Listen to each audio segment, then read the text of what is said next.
Welcome to the show. Today is November 23rd, 2022. This is the day before Thanksgiving, so I want to say happy Thanksgiving to everybody. And the MMTLP story is coming to a close, and we'll talk about what that means. So, if you're new to MMTLP, MMTLP is a stock symbol that is currently trading in the OTC market. It's also known as a Series A preferred shares, and it is about oil and gas. There are some 3.2 billion barrels of oil in the ground in West Texas in a place called the Oro Grande Basin. This is called the Oro Grande Project. It's near El Paso, where there's a Marathon refinery there. There's two pipelines there, one for gas, one for oil. And there's a 49% revenue interest in these 3.2 billion barrels of oil that was discovered by a company called Torchlight Energy, which merged with another company called MetaMaterials, and they decided to spin out the oil and gas assets to the original Torchlight shareholders, who were given what's called a Series A preferred share, and the Series A preferred shares wound up trading on the OTC market under the stock symbol MMTLP. So you stand to benefit from that trading, potentially. Again, I am not a financial advisor. This is not financial advice. This information is intended for entertainment and educational purposes only. So let me go on. If you want to know more about the Torchlight Energy and MetaMaterial story and how they merged and what happened and how these shares came about being trading, I've got two videos. Thoughts About Oil Part 2, which talks about Torchlight MetaMaterials and MMTLP, and Thoughts About Oil Part 3. Check out those videos. They're about 40 minutes and 35 minutes each, and they'll go into in-depth details, probably more than you care to know. However, if you also would like to know about what's going on with MetaMaterials in general, we've got some updated videos. 1 year of trading gives you an general overview of what's been going on over the last year of trading. There's an FAQ for new investors. And I also talk about why you should probably not have stop losses on this play if you decide to use it, because chances are that your stop losses will be triggered by the short sellers who make regular short attacks, and you will wind up losing money. Again, I'm not a financial advisor. This is not financial advice. This information is intended for entertainment and educational purposes only. Finally, there's been updates that I've been making about the S1 filing process. This is the process to spin out NextBridge Hydrocarbons from the MetaMaterials company. They're spinning out the company, they're spinning out a company which has the oil and gas assets, these 3.2 billion barrels of oil in the ground, and that company is called NextBridge Hydrocarbons. And the process of spinning out involves filing what's called an S1 filing statement with the SEC. That S1 is now effective, and we have dates for that as well too, but we'll get to that later. So we've got a bunch of videos about that. We've got about 5 videos about the S1s even there. So the last S1 amendment that was filed was the S1 amendment number 4, and all that did was that had 9 months of financial data versus 6 months.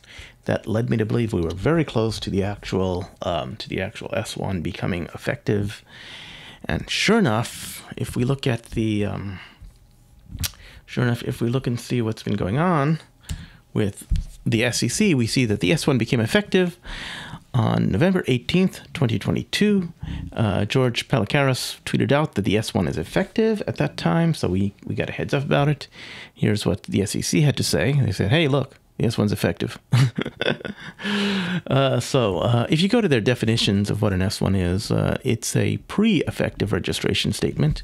And the S1As are also pre-effective registration statements. And all that information is in the SEC website. But now the S1 is effective. Over the weekend, there was a MetaFam chat about that, where thank you to Syntax007, where she put together this chat. It was over 8,000 people have seen this, have heard this fam chat. It's very, very cool. I'm going to play a little clip from that with RchPhkr. The only thing we've got is George's tweet. George's tweet states S1 is effective. Now, John, can you enlighten us on what day we'll actually see that hit the SEC?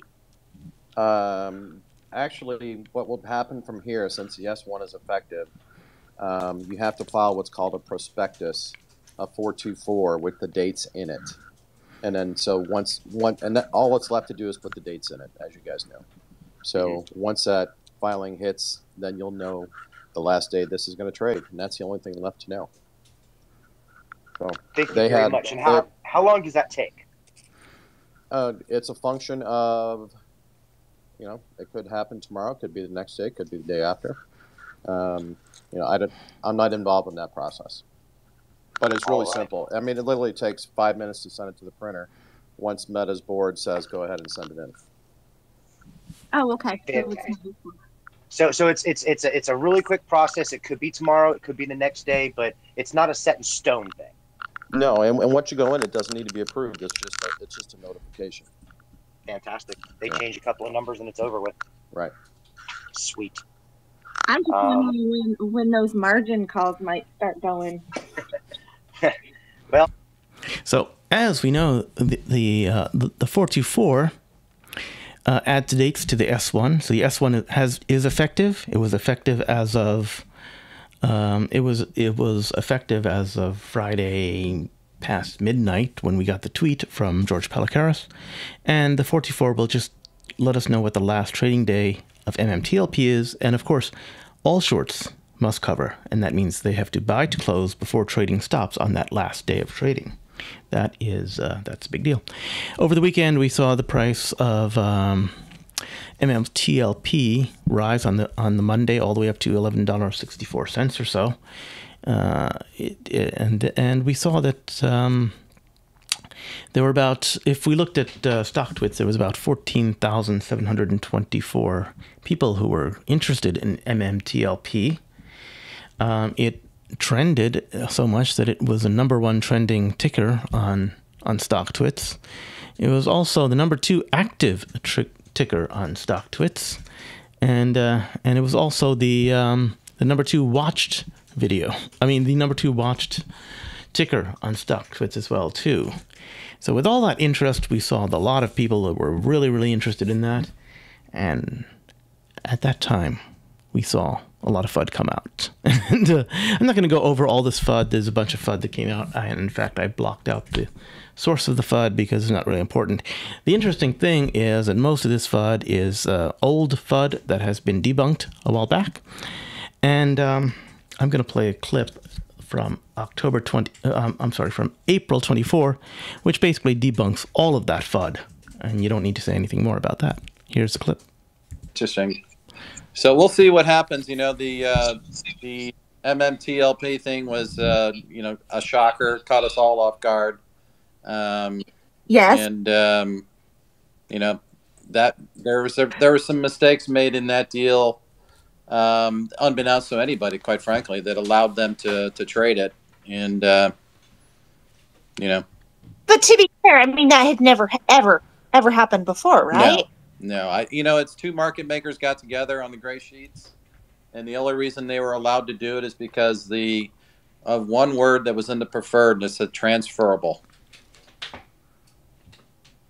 Oh, wow. That was it.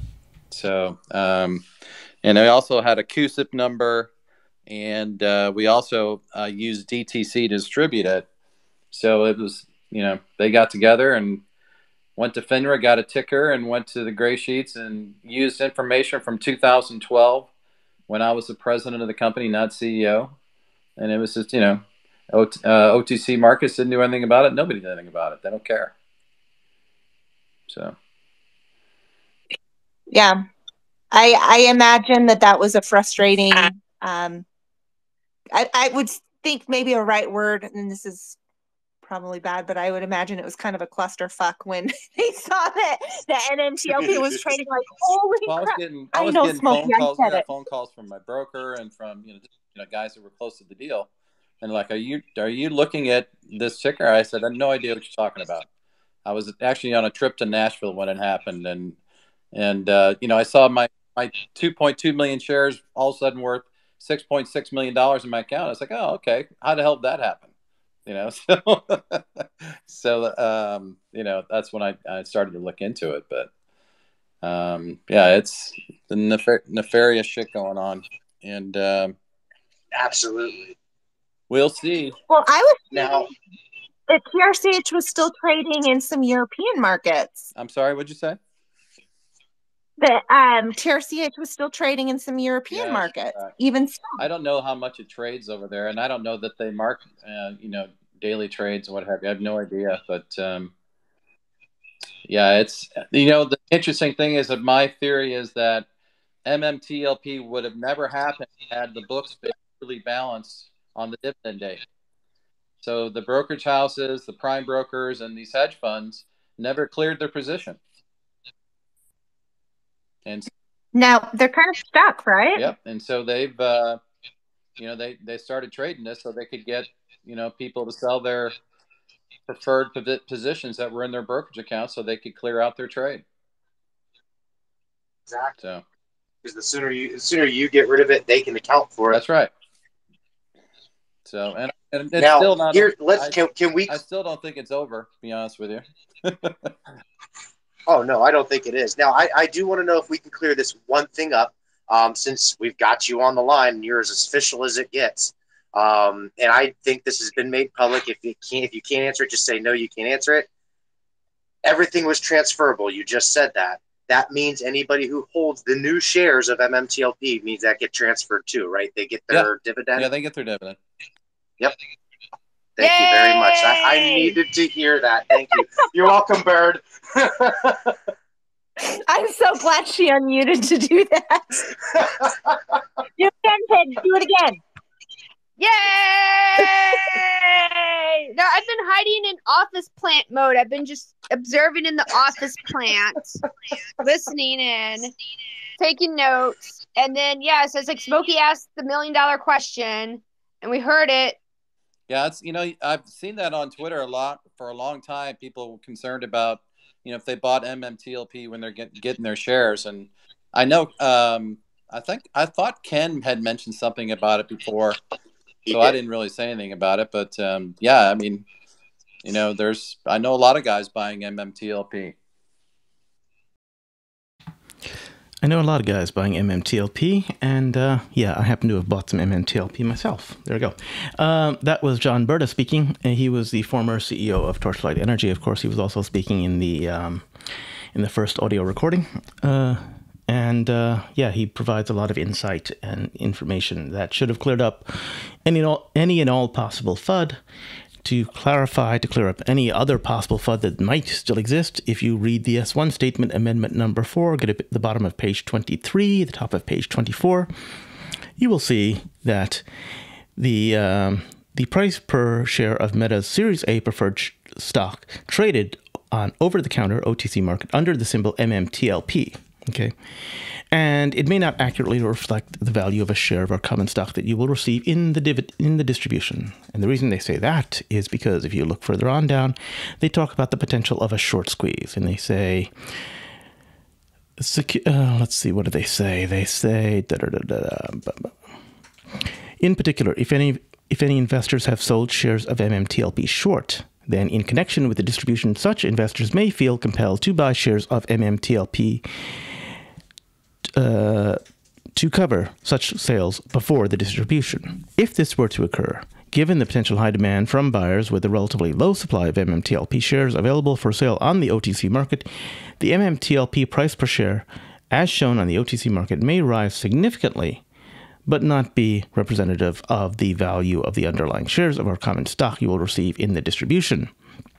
They say that that is also known as a short squeeze in the colloquialism. So let's see what happens. We also know that this is the price action from last Thursday and last Friday. The volume was very, very light, and then after hours at 9 p.m. Pacific time, 12 p.m. 12 midnight Eastern time, RchPhkr made a tweet that S1 is now effective. So we had 2 days over the weekend to understand the significance of that. That's when StockTwits basically exploded. People were talking about about this S1 being effective and what's going to happen. And sure enough, if we look at what happens on Monday, the price gapped up, right? The price gapped up significantly. There was a short attack, of course, but the price ran up and it kept going. And it ended the day at $11.65 with 2.9 million shares of volume. And that was significant, right? It ended pretty well. And it kept going. So if we look at the following day we had, which was Tuesday, right? We had some rather interesting developments. The price went all the way up to $12.50. There was an initial short attack at the very start of the day, which was repelled. Later on in the day, we had another short attack, which brought the price all the way down to $10.20 closed that day. Right? It went from $12 all the way down to $10.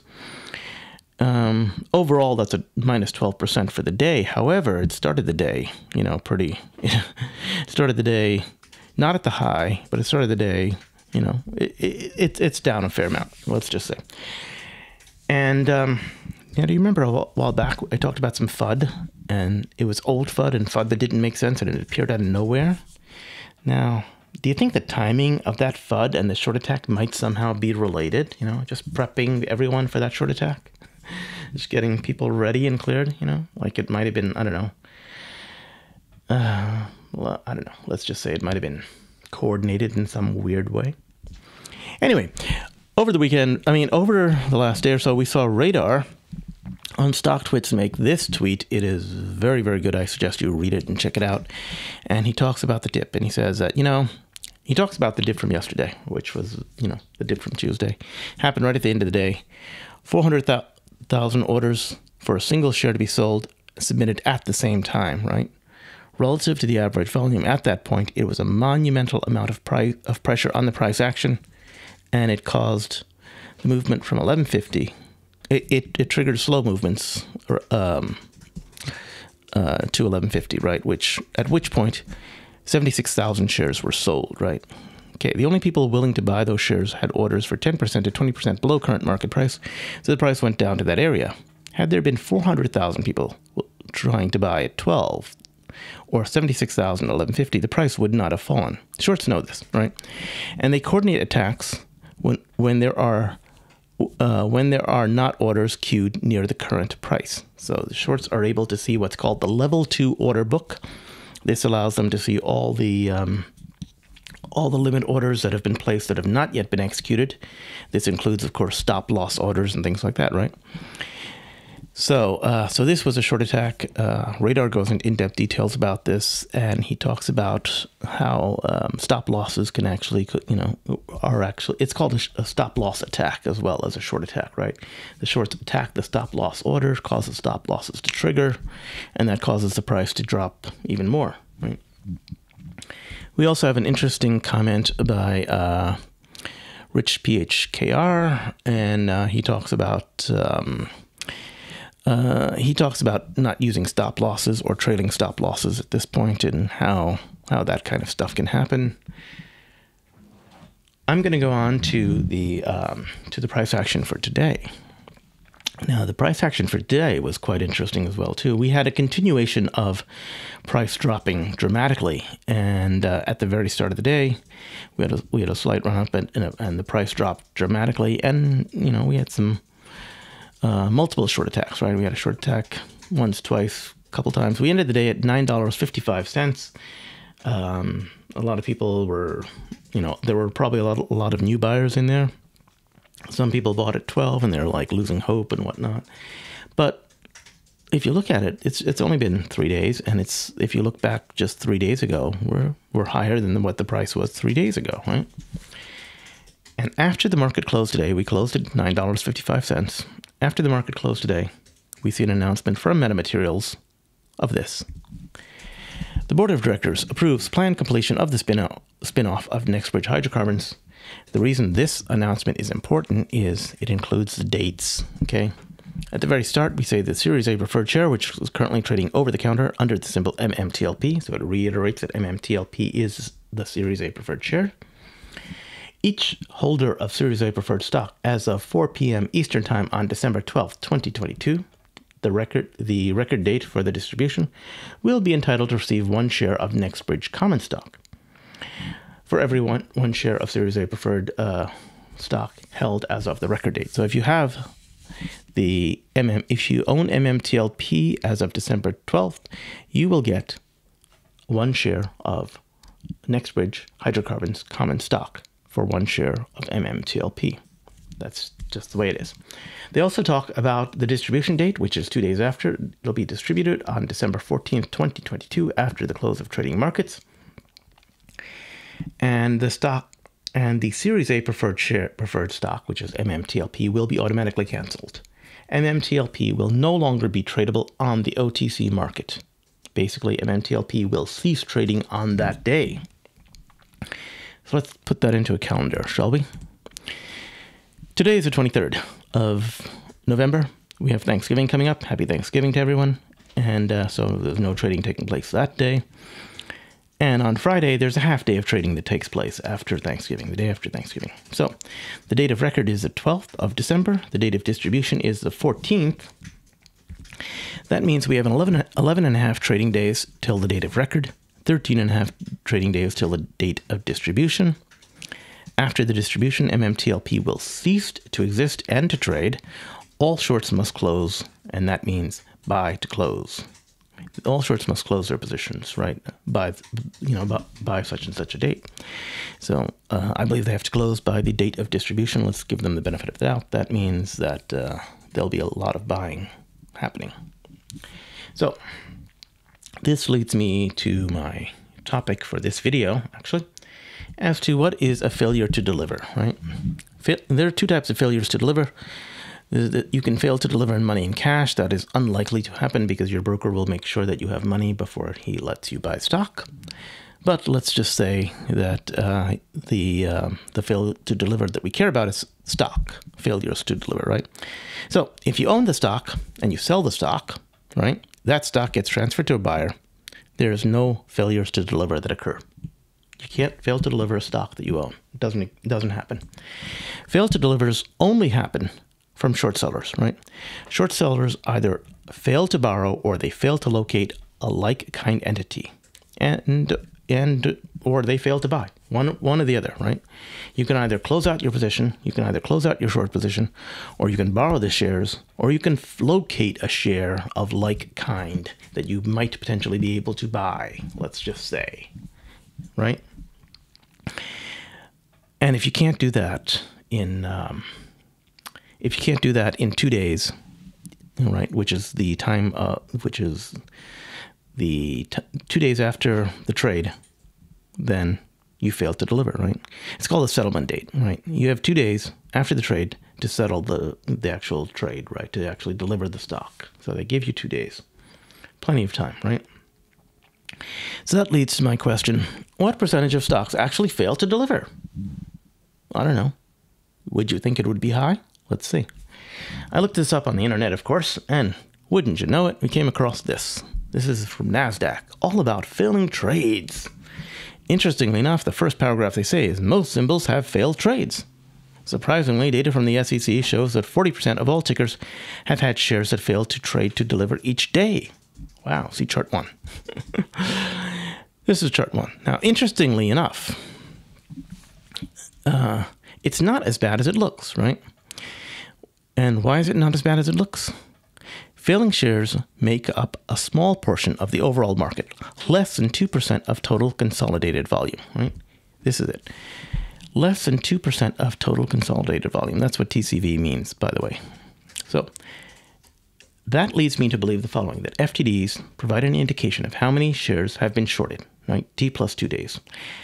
So because a failure to deliver can only come from shorted shares, right? And so if you take the shares that have been shorted, right, and multiply that by the percentage of shorted shares that will fail to trade, will fail to deliver, you'll get the number of failures to deliver, right? Alternatively, you can just divide the failures to deliver by the percentage of shorted shares that fail, and that'll tell you an idea of how many shares have been shorted, right?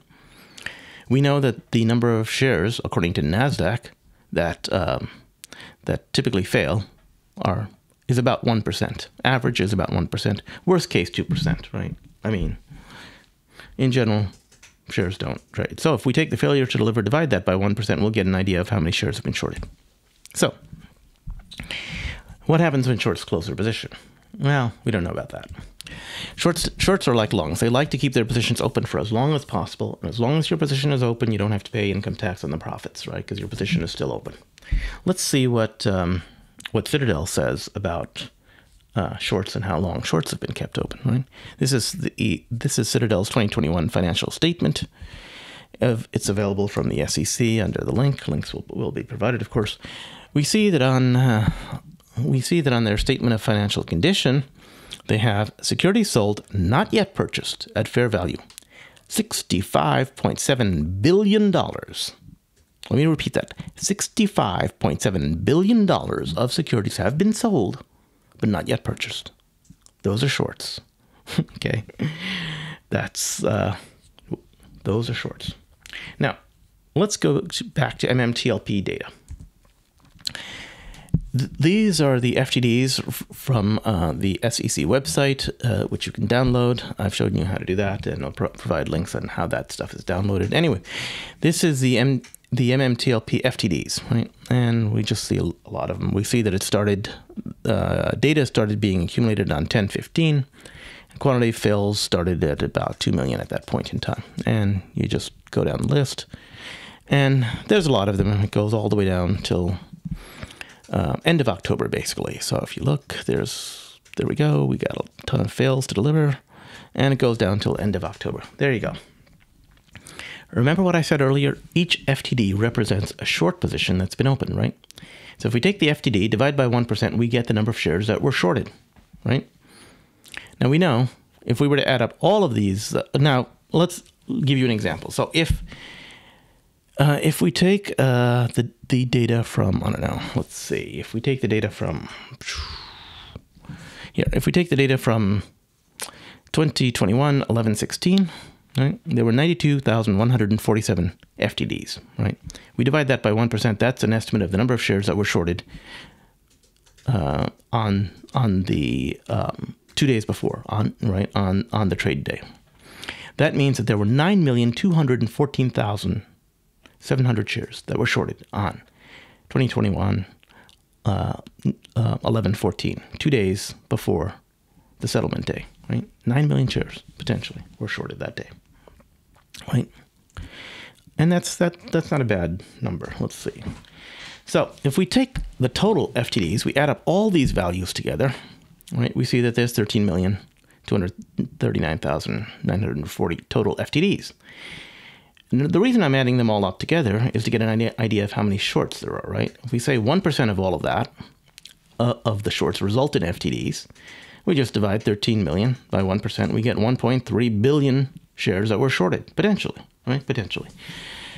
So let's say that a lot of these shorts were, did the good thing and closed their position and were not underwater. Let's say 80% of them closed. This is very, very unlikely. I think a lot of them still have them open, but let's just say 80% of them happen to have closed their positions. If that's the case, you would see something in the range of 264 million potential open short positions, right? That could be what the actual short interest is on MMTLP, right? If 90% of those shorts close their position, again, highly unlikely, that would be 132 million shares, right, that are shorted. 132 million extra shares in existence, right?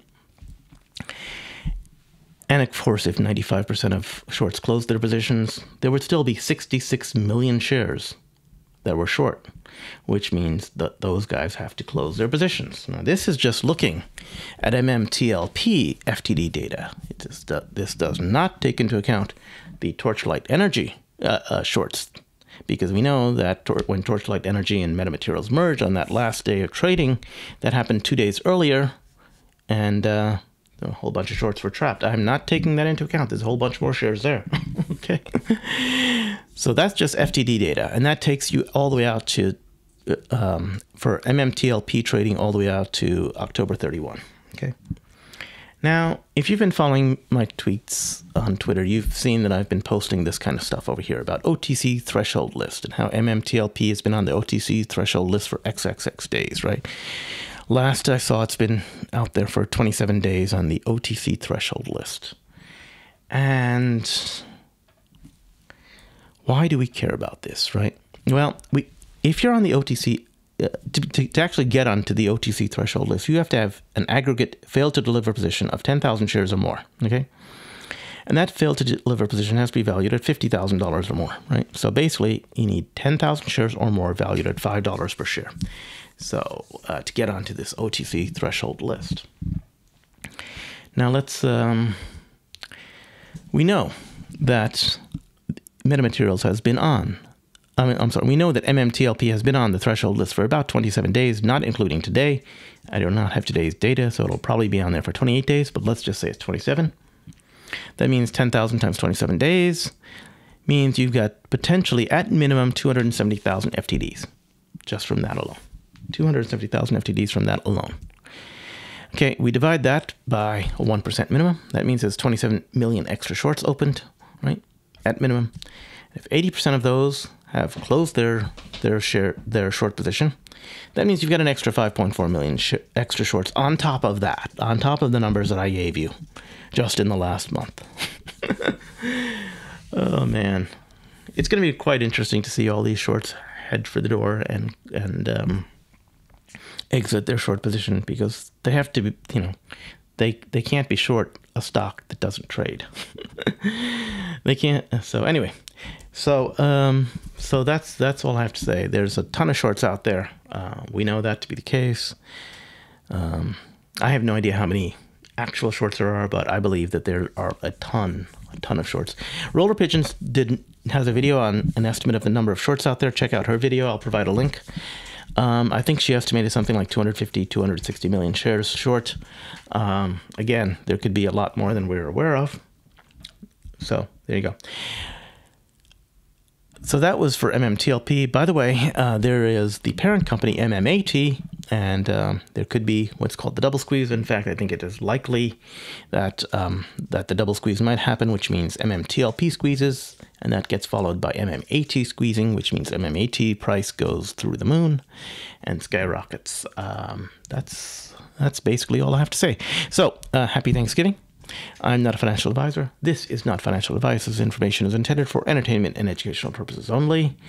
I will see you on the moon, and my name is Market Moves, and this is Market Moves with Tony. So have a happy Thanksgiving, and I think we'll have a very good Christmas as well, too. Goodbye.